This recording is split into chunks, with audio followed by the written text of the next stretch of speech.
여러분 안녕하십니까. 2022년 5월 31일 화요일입니다. 오늘 5월 마지막 날입니다. 오늘 매일 한절 큐티 본문 말씀은 사무엘상 15장 1절부터 15장 15절까지 말씀입니다. 말씀의 제목은 사울이 선택한 소리입니다. 이게 소리가 이제 말씀이 소리로 나오잖아요. 그래서 소리로 이렇게 제목을 잡았습니다. 사울이 선택한 소리. 본문 말씀을 요약을 하면 사무엘은 사울에게 아말렉을 진멸하라는 하나님의 말씀, 소리를 전하지만 사울은 그 소리를 따르지 않습니다. 도리어 사울이 있는 곳에서 들리는 소리는 가축의 소리뿐입니다. 오늘 제가 묵상하는 큐티 한 절 말씀은 사무엘상 15장 12절 말씀입니다. 다음 날 아침 일찍 사무엘은 사울을 만나러 갔으나 어떤 사람이 그에게 사울이 갈мет에 가서 자기를 위해 기념비를 세우고 길갈로 내려갔습니다 하고 말해 주었다입니다. 오늘 말씀은 어떤 말씀이냐면 하나님께서 사울에게 아말렉 족속을 다 물리쳐라, 진멸해라, 다 죽여라 하는 명령을 했습니다. 근데 사울이 그렇게 하질 않았어요. 좋은 가축들을 남겨놨습니다. 나중에 사무엘이 사울에게 물어봅니다. 아니 이 소리가 어떤 소리냐? 왜 다 진멸하라고 하지 않았느냐? 그때 사울이 하나님을 핑계합니다. 제가요 하나님께 제사 드리려고 좋은 그 동물들을 좀 남겨놨습니다. 이렇게 얘기합니다. 그러나 핑계죠. 사실은 제사를 뭐 한두 마리 드렸겠죠.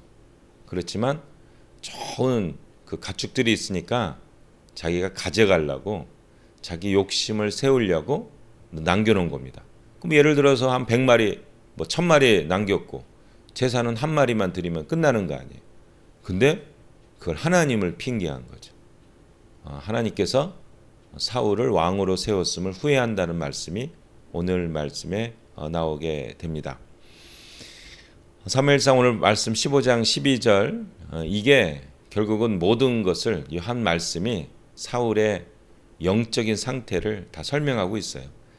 사울이 갈мет에 가서 자기를 위해 기념비를 세우고 길갈로 내려갔습니다.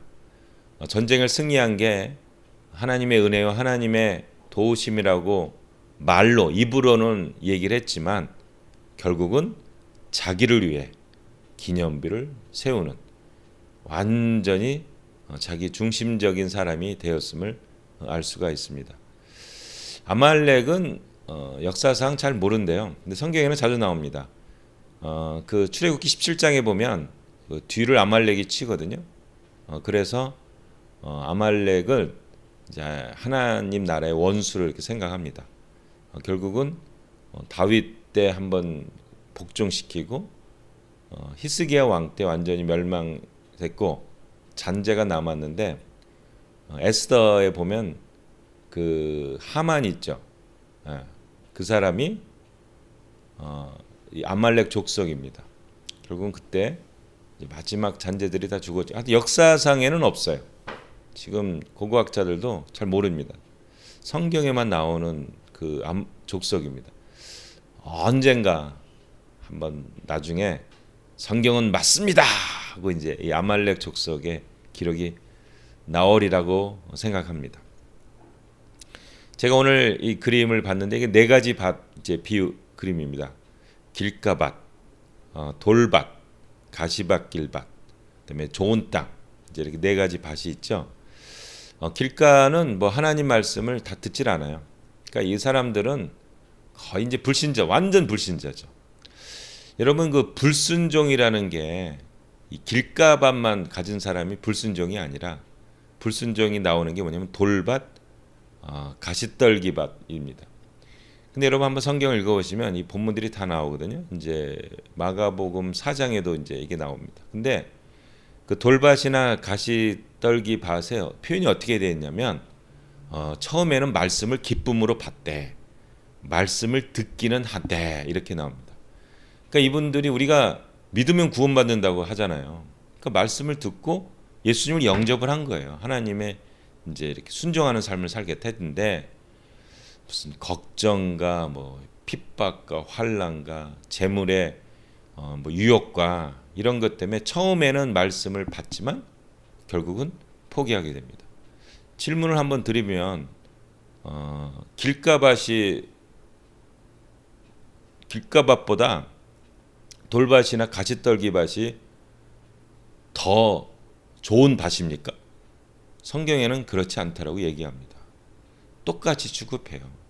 그러니까 처음부터 말씀을 안 듣는 사람들이나 처음에는 말씀을 기쁨으로 받되 뭐 환난이나 핍박이나 아니면 세상 유혹이나 재물의 유혹에 넘어가서 그냥 양다리 걸쳐서 신앙생활하는 사람을 똑같이 취급합니다.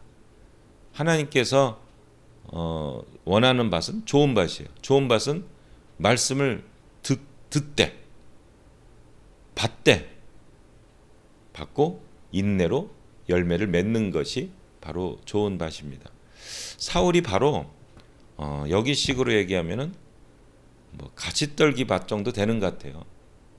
그러니까 이 사울이 양다리를 걸쳐서 신앙생활을 하고 있는 거예요. 그러다가 결국은 어떻게 됩니까? 자기를 위해 기념비를 세우고 결국은 길가밭하고 똑같은 삶으로 돌아가 버린 거죠. 하나님이 그래서 사울 세웠음을 후회하시고 결국은 사울을 이제 왕에서 배제하겠다라는 말씀을 하시게 됩니다. 오늘 말씀에 우리가 받는 교훈은 네 가지 밭에서 열매 맺는 밭은 좋은 밭밖에 없어요. 말씀을 듣고 말씀을 마음에 받아 인내함으로 열매를 맺는 것. 이게 좋은 밭입니다.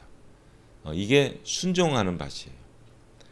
양다리 걸쳐서 말씀은 듣지만 어떤 유혹이나 핍박이나 환난에 마음 뺏기는 사람은 결국 그 길가밭하고 다 똑같다라는 것을 우리가 배우게 됩니다. 사울의 인생을 사시겠습니까? 아니면 좋은 밭의 인생을 사시겠습니까? 어떤 길이 더 유혹적입니까? 돌밭이나 가시떨기밭이 우리 믿는 사람들에게는 쉽게 넘어갈 수 있는 밭이에요. 좋은 밭은 십자가의 길이죠. 절대적인 순종의 길의 삶입니다. 그런데 이러한 삶만이 열매를 맺습니다. 우리가 순종합시다. 우리가 하나님의 선하심과 인자하심과 또한 우리를 함께 하심을 믿고 눈 딱 감고 우리 십자가의 길을 걸읍시다. 이게 생명의 길입니다. 이게 좋은 밭의 길입니다. 이게 순종의 길입니다. 아멘.